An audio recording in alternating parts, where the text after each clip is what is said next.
Major funding for Telehell is provided by Dave's Archives.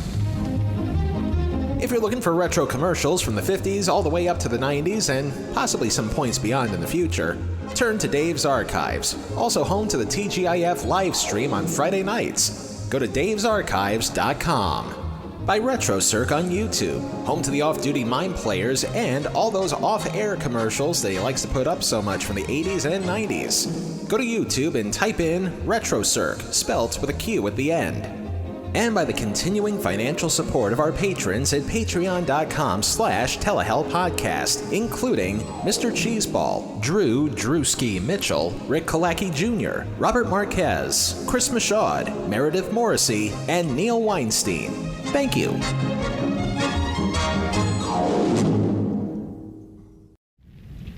Here in Telehell, we have a singular goal in mind: to seek out and call to the carpet some of the worst TV shows ever made. Of course, what some consider to be the worst TV shows of all time is strictly a matter of opinion, and Satan knows there are multiple opinions to be shared all over the universe. That being said, follow me as we travel all the way back to episode 18, when we covered a TV show called We Got It Made.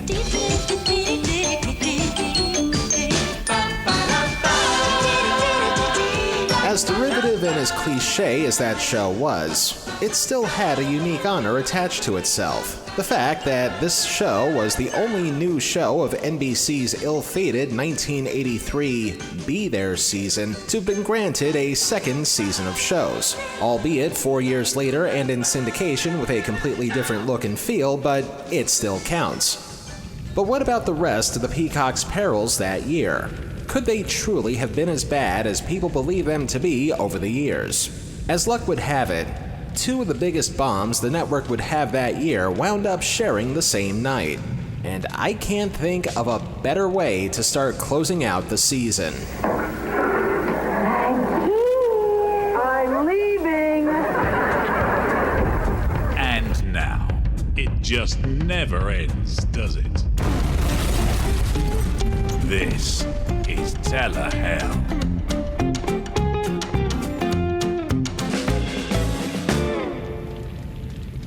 Before we get to the subject, we can't really appreciate just how much of a boondoggle this season of television was without bringing you up to speed first. That in mind, it's time once again for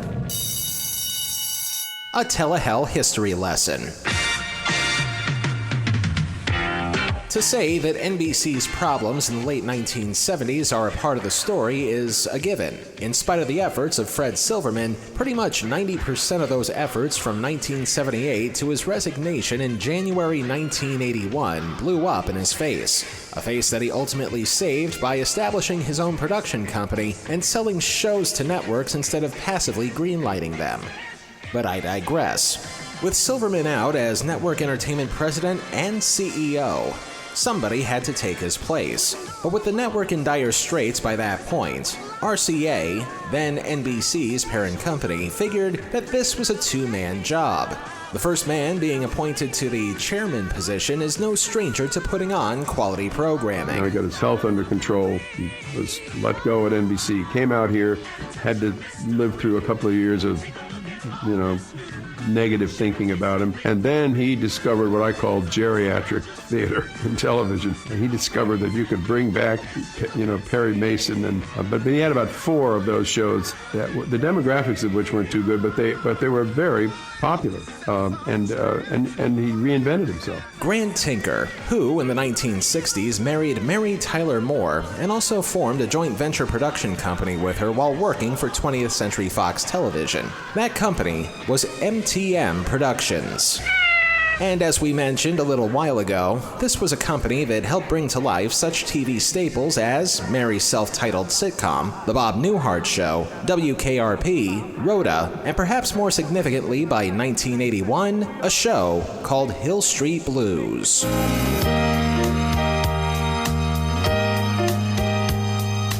Significant because at the absolute nadir of NBC's problems by the winter of 1981, Hill Street Blues was the one show on the network that garnered any critical acclaim, let alone decent ratings. In fact, there were times when the show wound up gathering all the critical acclaim amongst all the networks, even though the show initially had low ratings when it premiered.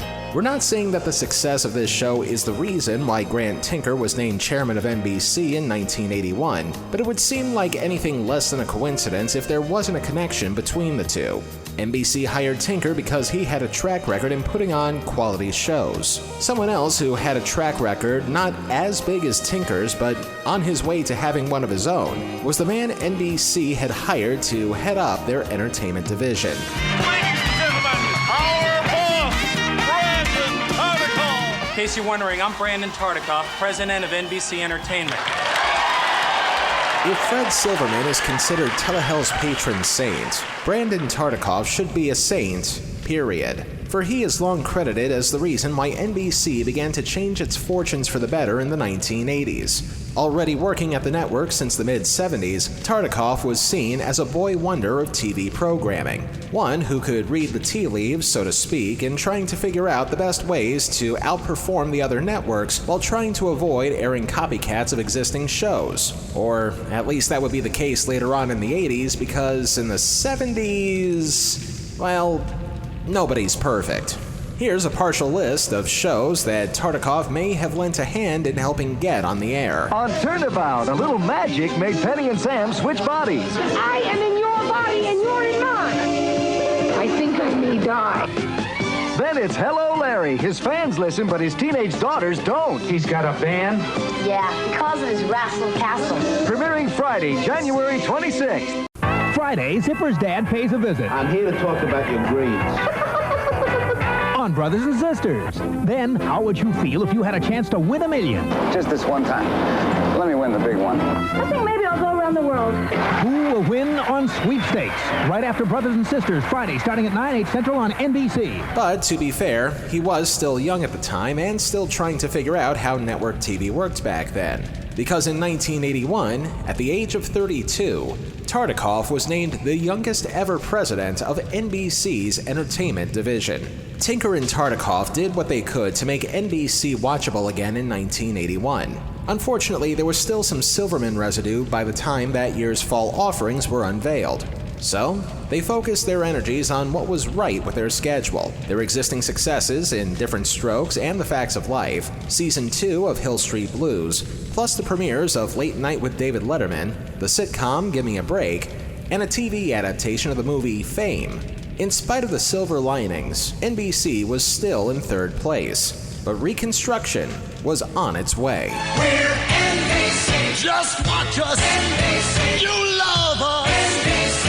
Just watch us now. By 1982, all the critical acclaim NBC's shows got the previous season resulted in an uptick in Emmy Awards, as well as this blurb that they felt they needed to tell the entire country. This is NBC, the network that swept the Emmys. We're NBC. Just watch us now. We feel the need to point out, however, that ABC actually won the most Emmys in 1982, with a total of 8. NBC actually tied with CBS that year, winning 7. But considering how much rebuilding the network needed to do, they'll take the wins wherever they could find one. The new programs they had scheduled for the 1982 season brought new meaning to the term diamonds in the rough. Shows like Family Ties, Remington Steele, Silver Spoons, Knight Rider, The A-Team, and a little upstart called Cheers would help repave NBC's rocky road. Add the World Series and also that big football game to the mix that season, and NBC wound up pretty much in the same position as 1981. But there were some nights when it would flip back and forth between second and third place. Still though, the Peacock was not to be deterred. Already armed with more critically acclaimed hits and Emmy wins, NBC at least had a durable backup squad on the air in case anything else they put on the following season wound up facing a misfortune. In fact, so confident NBC was in their 9 new offerings for the 1983-84 season that even the executives at parent company RCA felt like nothing could go wrong. Here now is a dramatization of how one of those RCA executives felt about the whole thing. 3 misfortunes, that's possible. 7 misfortunes, there's an outside chance. But 9 misfortunes? I'd like to see that. We've already covered One Misfortune 2 years ago with We Got It Made. And of the 8 other shows NBC thought would catapult them to the top of the ratings that year, the following, believe it or not, is the tale of one of the better offerings that the network had that season. One that was created by 2 men named Larry. Ladies and gentlemen, Mr. Burt Bacharach. What the world needs now is love, sweet love. First, Larry Tucker, who jumped back and forth between working in TV and in movies as a writer and producer. Among some of his more noteworthy efforts was Danny Kaye's variety show, a developer role in the original 1960s version of The Monkees, and, if this song in the background isn't already a hint, Tucker was also one of the Oscar-nominated co-writers of the movie Bob and Carol and Ted and Alice, which also wound up with a short-lived TV adaptation in 1973. It was during the production of that series where Tucker would team up with the second Larry in this story, Larry Rosen. After a few one-season wonders of his own, plus being the producer of The Partridge Family, the 2 Larrys would team up on a number of projects through the rest of the 70s and part of the 80s, including a handful of TV movies and also some one-season wonders like Mr. Merlin and Teachers Only. Although both Larry's efforts lasted a season or less, they, not unlike NBC, were also not to be deterred. And the idea they had for 1983 would, at the very least, be unique, even though the idea had technically been done before. There he goes again. Ups a daisy, Toppy. Say, George, you can't go down the lobby like this. We'll cause a riot. Faye. Okay, don't teeter, Topper. If you remember episode 15, then you not only know about Eric Idle's sitcom Nearly Departed, but more importantly, you also know that the idea for that show was more or less a retread of the movie and TV adaptation of Topper. Long story short, ghosts haunt a guy, guy helps ghosts, ghosts help him, and the circle of afterlife is complete with hilarious results. Simply put, the 2 Larrys put their own spin on Topper, but a different enough one so that nobody needed to get sued. Instead of a high society couple haunting an average Joe, the 2 Larrys version would involve a formerly living Hollywood starlet, whose end came when, and I quote from Wikipedia, she made the unfortunate mistake of chasing an ice cream truck near her home. When the ice cream truck accidentally backed up, it ran her over, killing her. 6 years later, the Elliott family moved from New York City into the deceased's home. The father was a lawyer who handled the deceased's posthumous affairs, including the house. His wife was a concerned and understanding figure. Their daughter was a typical wisecracking 8-year-old. And the driving story behind the series was that this ghost, named Jennifer, haunted the Elliott house, ostensibly to mentor and befriend the family's teenage son, Joey, who, as these stories go, was the only person to whom she made herself visible. During the series, however, she does make herself visible in at least one episode. Naturally, Joey had a hard time convincing his family and friends of Jennifer's ghostly existence, end quote. You know, that old story? But to be fair to everybody involved, at least this ghost wouldn't wind up reincarnated as a 1928 Porter automobile. In an effort to give the show at least some credibility, the 2 Larrys hired a pretty durable cast, starting with a lady who played the Spectre-to-be who just happened to be coming off of a breakout role. Life's not the French Riviera, believe me. It's a Living was an underappreciated gem that depicted single women in the workplace fighting for their ambitions while waitressing in skimpy outfits at a hotel in Los Angeles. Part of the reason people tuned in during the show's first 2 seasons on ABC may have had something to do with the Deborah Harry-looking blonde that was stealing the scenes. I dated a pilot once. You dated everything once. Have you dated anyone twice? Yeah, once. Who was this guy, St. Francis? After spending years as a child actor, Ann Gillian found her breakout role in 1980 as Cassie Cranston, the waitress who was quick with a quip and had an even quicker libido. Why should I mind? Last night I got my teeth cleaned for free. In spite of her being eye candy, the show still wound up canceled in 1982, although the show wouldn't actually see success until it was revived for 4 more years of first-run syndication in 1985.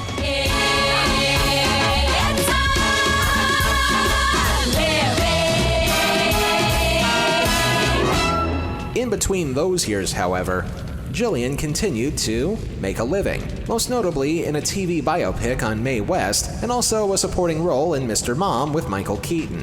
Knowing when to strike while the iron was hot, the two Larrys hired Gillian to play Jennifer Farrell, the doomed starlet who probably should have bought her ice cream at a store like normal people. The rest of the cast was just as durable as Gillian, including Georgia Engel from The Mary Tyler Moore Show, playing the mother to the Elliott family, longtime character actor Brandon Maggart playing the father, and Glenn Scarpelli from the later seasons of the original One Day at a Time, playing Mark, the friend and neighbor to the other lead character in our show, Joey, played by John Maven. I was born a poor black child. Not Maven Johnson.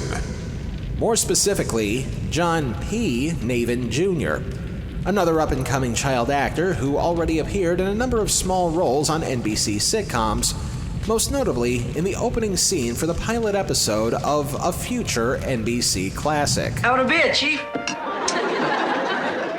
How about an ID? An ID?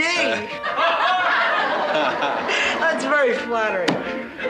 Wait till I tell the missus. You would think that with a cast like that, writers who used to work for Gary Marshall sitcoms, and a theme song performed by a singer of iconic TV theme song status, at the very least, this show could have attained cult hit status.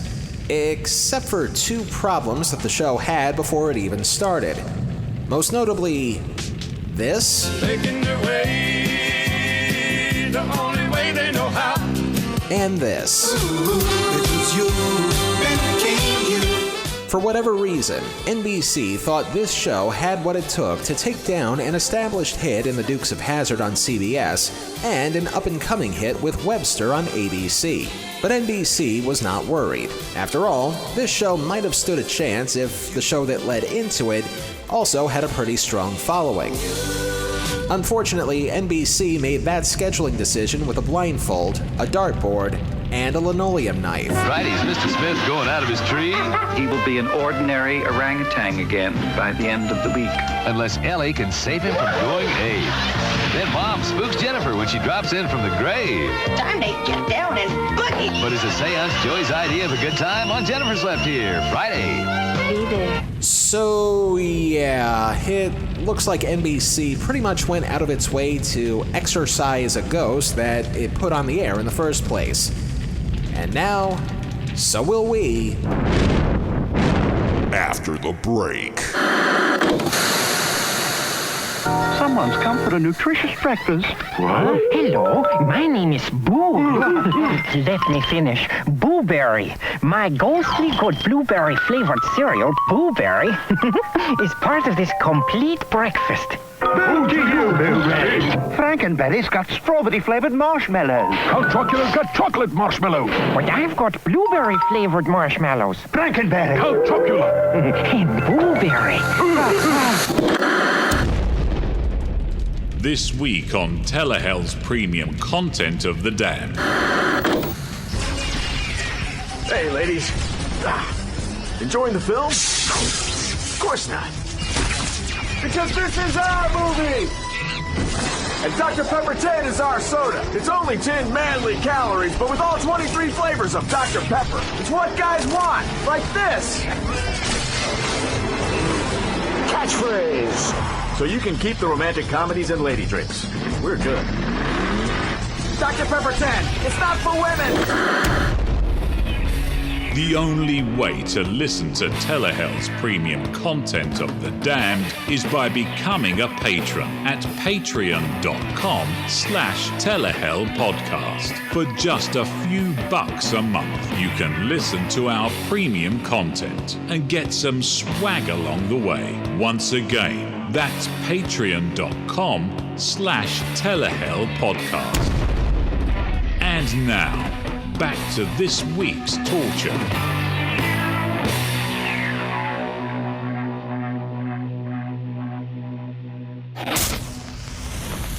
October 21st, 1983. Ronald Reagan tries to undo all the inflationary recession that he caused in his first 2 years in office. Total Eclipse of the Heart by Bonnie Tyler was at the top of the charts.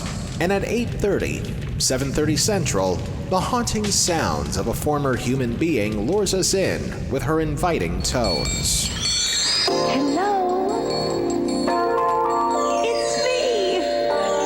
And only you can see me. I just saw the most beautiful ghost in the world.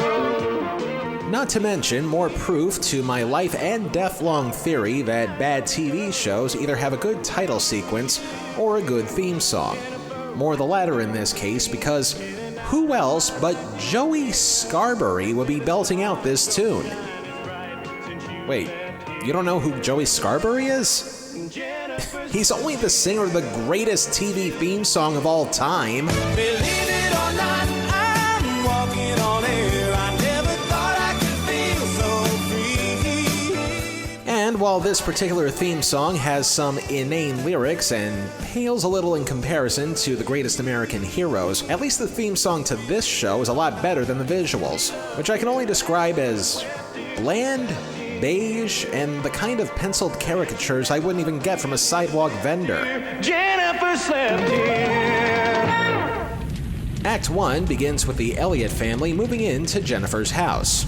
And as is the case when people make a big move someplace, there will undoubtedly be some reservations about it. I didn't show you what I found in the closet. Would you throw that out? George's autograph. To Guido. Thank you for the roses. Love, Jennifer. We know what she did for the roses. George, Jennifer Farrell was a legend. Jennifer Farrell was a tramp. As a picture drops at the mere mention of her past promiscuity, and just a heads up, that is going to be one of many running gags that doesn't see any advancement during the show's run, we get to meet our boy Hero as he, stop me if you've heard this one, whines and moans about wanting to move back from whence he came. And yes, I will use whence in this case. You having a tough time? I'm just not into these California kids. You know, there's a girl in my class who owns a Mercedes. Isn't she a little young to drive?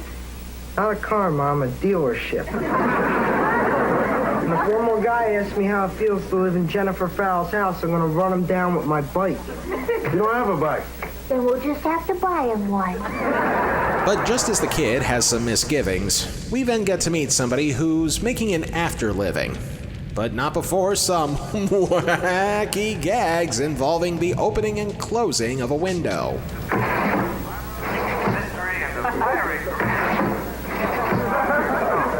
Hold it, George. I love this. When the first star vanished, the heavens glowed a little less brightly. The heavens glowed a little less brightly. Don't you just love it? Hey, who are you and what are you doing in my house? My name is Jennifer Farrell, and this is my house. Jennifer Farrell died 5 years ago. I know. I'm a ghost. Hang on a second. I need a drink.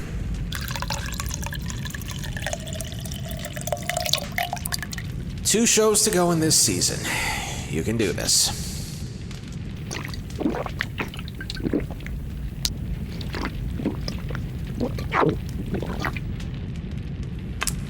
Okay. Now that I'm slightly buzzed, maybe I can take this show a little more seriously. Especially now that we've reached another inevitability in ghost-related media, the kid trying to convince people that the ghost that he's seeing is real. Hey, Dad. Don't you look like Jennifer Farrell? Doesn't who look like Jennifer Farrell? Her, the blonde. The tramp, George, remember? Dad, I'm looking at a woman who's telling me she's the ghost. I wouldn't tell him that if I were you. He's going to do your room in rubber wallpaper. More, please?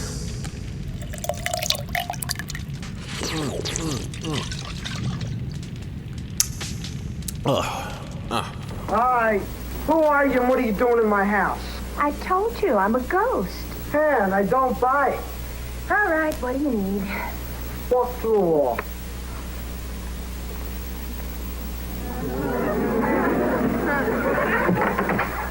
Your closet's a mess. More. Please, more. Oh.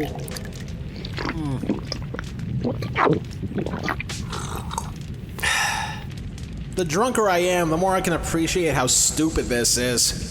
As we now introduce ourselves to Ghost Boy's neighbor, or at least Ghost Boy introduces him before he actually appears. Oh yeah, I'm meeting new people. How about the kid next door, Mark? You know how they sell maps to the movie stars' homes? He sells keys. And while we get to meet Mark later, the parents are starting to wonder if their kid needs to be shacked up in the wacko basket as Jennifer materializes once again. Who's Joey talking to? Debbie Linderman. Come over here. The lady is calling from New York. But she's not paying to hear me argue with you, so would you mind just doing your nails somewhere else? Your son's talking to a lamp. I love lamp. Do you really love the lamp, or are you just saying it because you saw it? I love lamp. What if I said his imaginary friend might be Jennifer Farrell? I'd say your son has very good taste. The lousy actress, she'll make a lousy friend. Picture frame gag number 2 complete, as we see the kid complaining that his room had just been cleaned up by a ghost. You rhymed my drawers. I had to. Your sweat socks were eating through the cedar. Don't believe this. Linderman knew I was talking to a ghost. She'd have a stroke. So what do you hear from Casper? I hate that kind of humor. Present company included. Surely, this ghost has to be haunting the kid for some reason other than the fact that he's occupying her house. But those reasons are gonna have to wait, as we now formally meet the kid's new neighbor, Mark. And on behalf of the entire underworld and internet, at the count of 3, say what we're all thinking. You ready? 1, 2, 3. I did not hit her. It's not true. It's bullshit. I did not hit her. I did not. Oh, hi, Mark. I love it when gags write themselves. Listen, a group of us are going down to the beach. Want to come along? You ought to go. You could choose the color. I don't think so. You don't think so? I'm having a party Friday night at my house. Could I interest you in that? I don't know. Oh, go to the party. Will you butt out? I was just asking. And besides, I'm over here.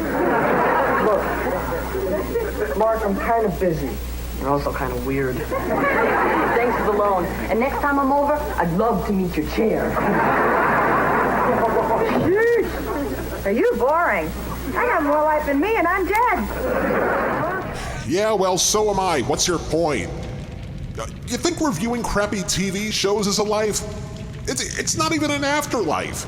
I'm being forced to do this because hell has this weird thing about ironic punishments that...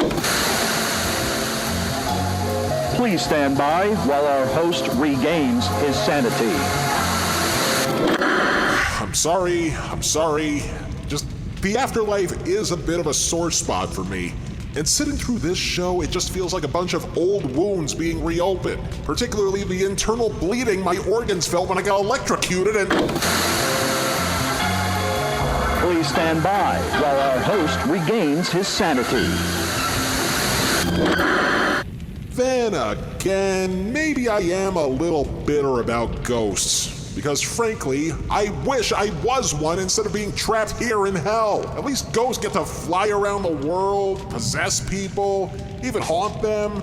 But me, I wanted to watch one boxing match that I couldn't afford to buy, so I crossed a couple wires in my cable box, and for some reason that's considered bad enough to be placed down here.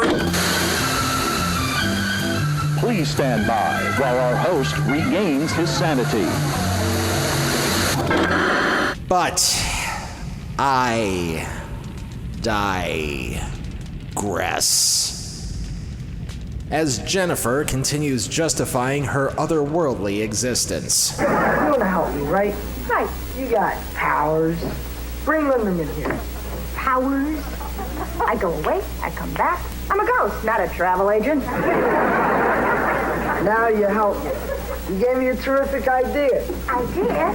What's the idea? Don't you have some old movie lot you could haunt?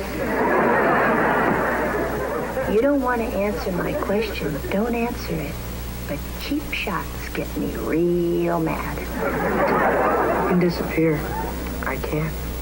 You don't play fair. We're beginning to understand each other. Okay. I don't think a drink of booze is going to be enough to help me get through this, so... Fire up the hose! I'm on fire! I'm on fire! Hurry out! Hurry out! Hurry out!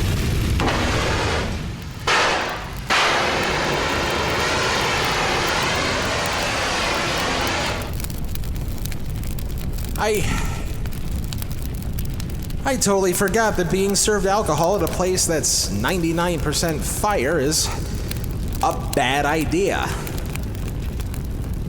And why is there a fire extinguisher down here anyway? Act 2 begins with a kid planning on hopping a flight back to New York to see the girl that he misses. But our lady ghost is having none of that. Joey, it's wonderful to care about somebody. But do you know what's even more wonderful? What? To care about two somebodies. A sick? I'm no two-timer. We all have the capacity to love more than one person. Oh, my father mentioned your capacity. Your father's a cucumber. And the award for the stupidest insult I've ever heard in a TV show now has a new front runner. It's not the same as Joel Grey calling J.R. Ewing a rhesus monkey, but still. Cucumber? That's the best you could do? Do your parents know about this? I'm going to call them from the airport. Oh, that's very thoughtful of you. That way you won't have to look at your mother's face when she faints. You're not going. Try and stop me. Which she does through... Satan help me. Wacky slapstick / low-budget green screen practical and special effects, which I'm sure looked okay for a 1980s TV show, but would make a first-year film student at UCLA feel much better about themselves. And since this is one of those visual moments, please take the time to look at it as a part of this week's promo on our YouTube page. Ooh, you got lipstick on your tooth. Where?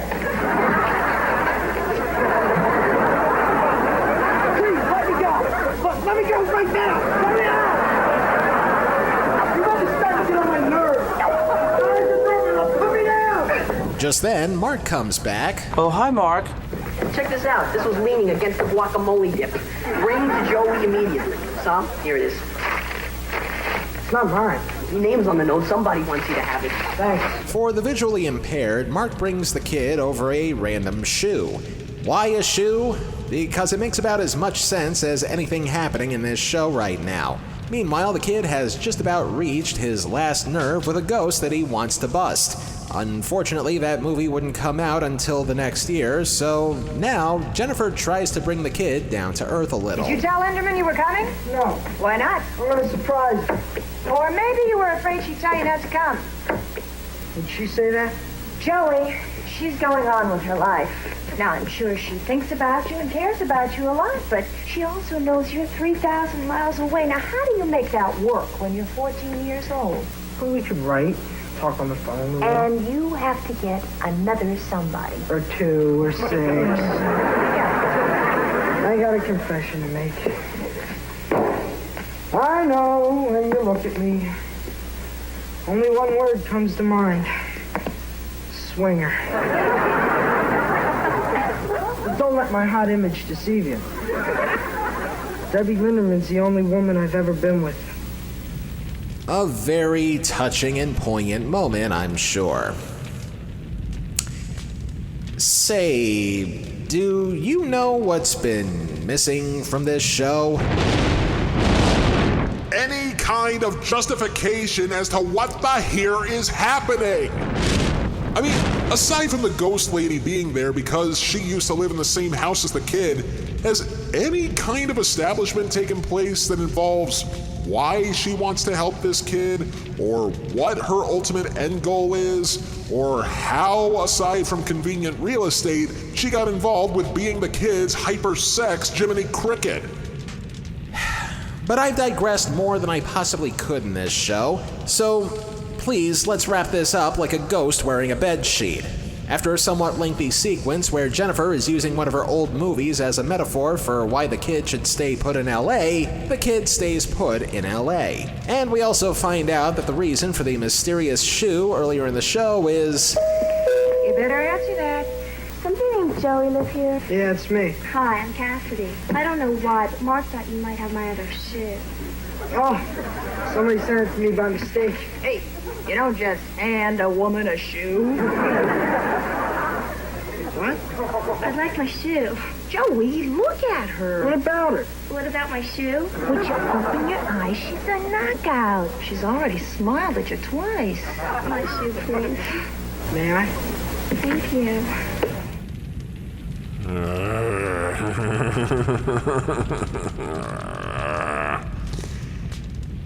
So, let's recap. A ghost steals a girl's shoe. A neighbor kid brings the shoe over for no discernible reason. And then, minutes later, the girl, who, by the way, may have at most 1 minute of screen time, comes over to retrieve her shoe and instantly falls for the kid because of it, even though in her point of view, the kid, who by the way is talking to a fucking ghost, is talking to no one. And the girl seems to like him anyway? Pardon me for a second. Alright, where did I put it? Where did I put that thing? Oh, it's here somewhere. Really gotta clean that up. Here it is.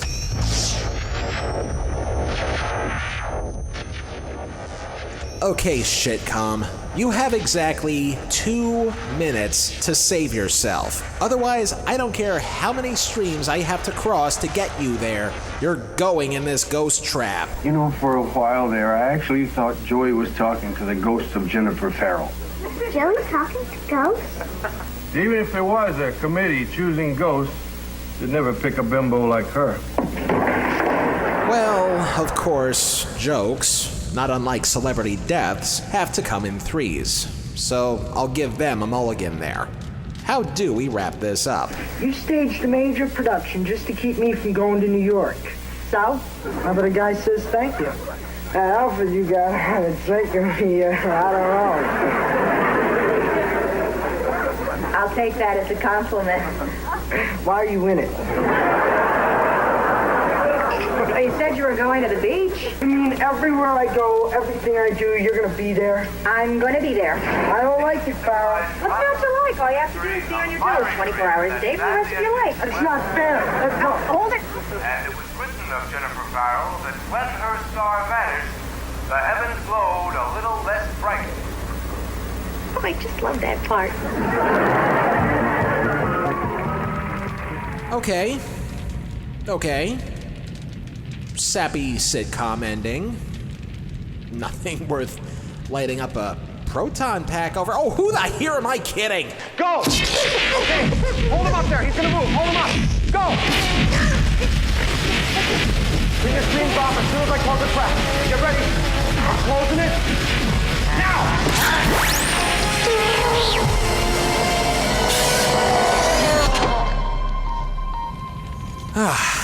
I have always wanted to do that.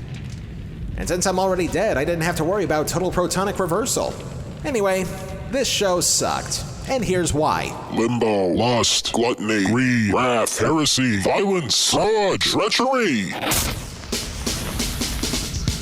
Jennifer Slept Here felt like so many photocopies of previously existing shows that the paper it was printed on would have wound up translucent thanks to the recycling of tired, overworked sitcom tropes, many of which were derived from both the movie and TV versions of Topper in the 30s and 50s, making it an instant mark for both fraud and heresy.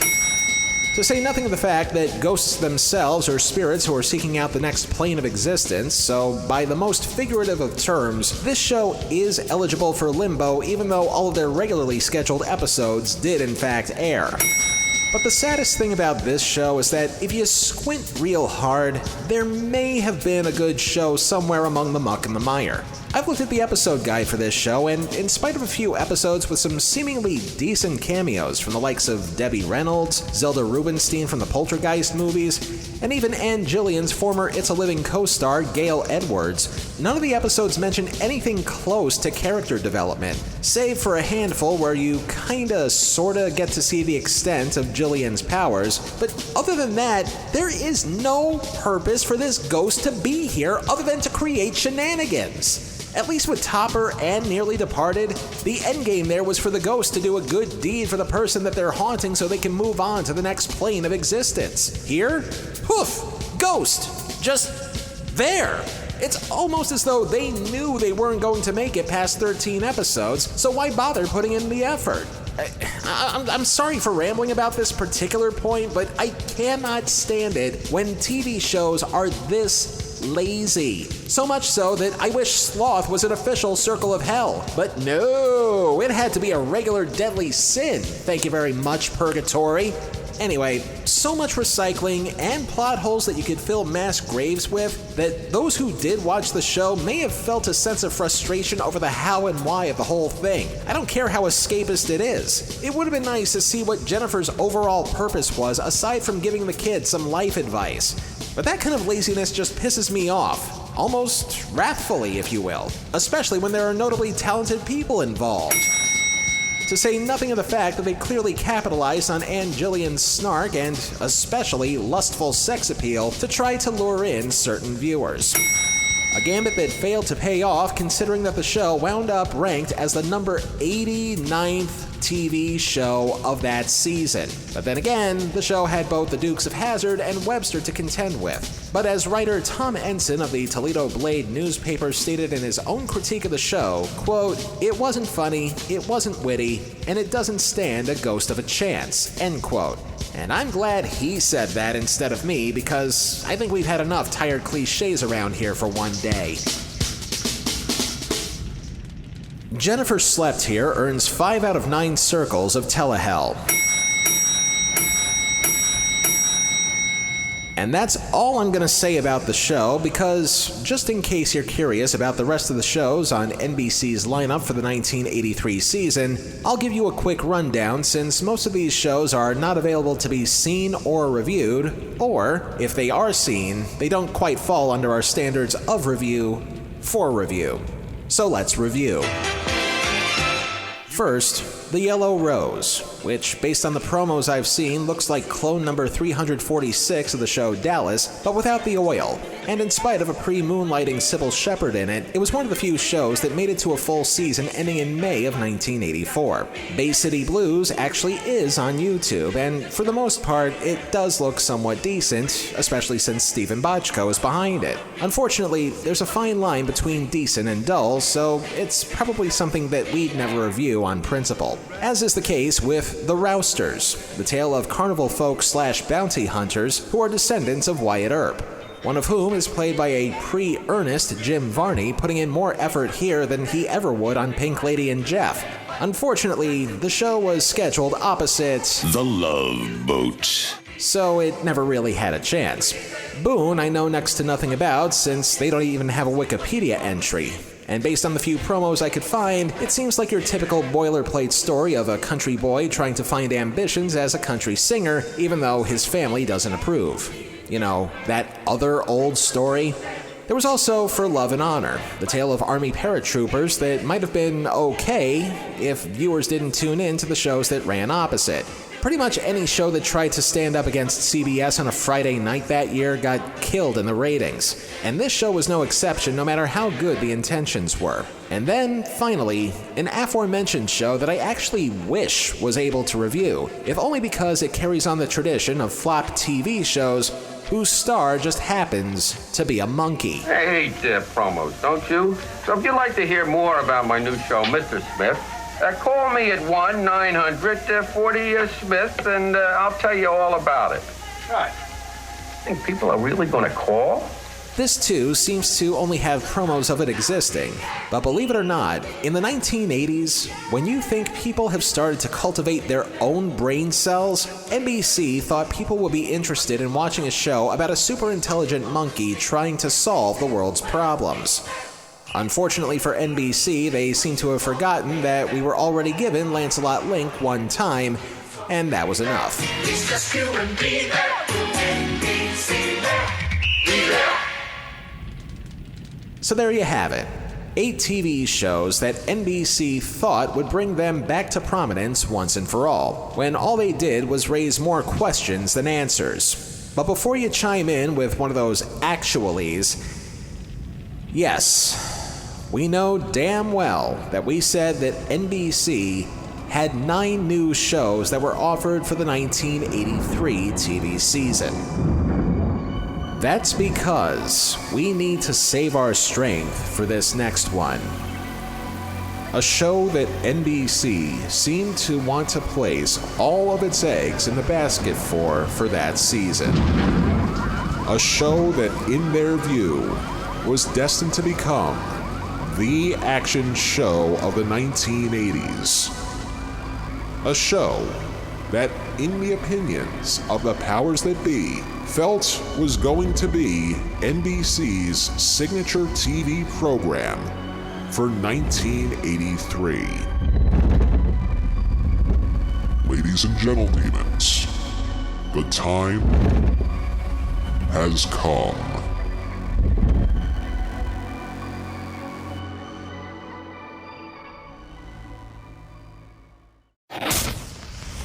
Next time on Telehell, our Season 4 finale can be summed up in just one word.